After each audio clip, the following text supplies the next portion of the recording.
Hello dear subscribers, welcome to my channel. In this video, I will show and tell you how you can install Messenger application on your iPhone.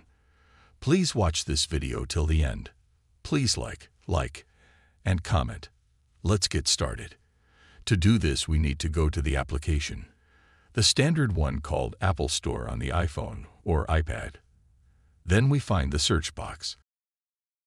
And in the search, we have to write the word Messenger.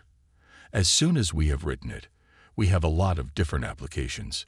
We find our Messenger app and click it. After that, we will be prompted to download it. But we need to enter our Apple ID password. Click Install. Now let me give you the password. And after that, we click Sign In. Now it will download. As you can see, there is. Now we will have this circle.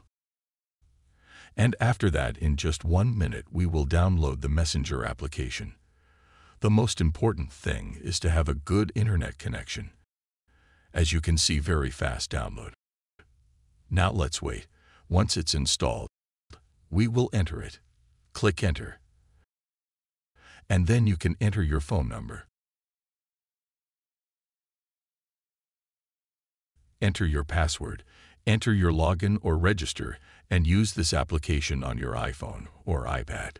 If you like this video, subscribe to the channel. Give us a like.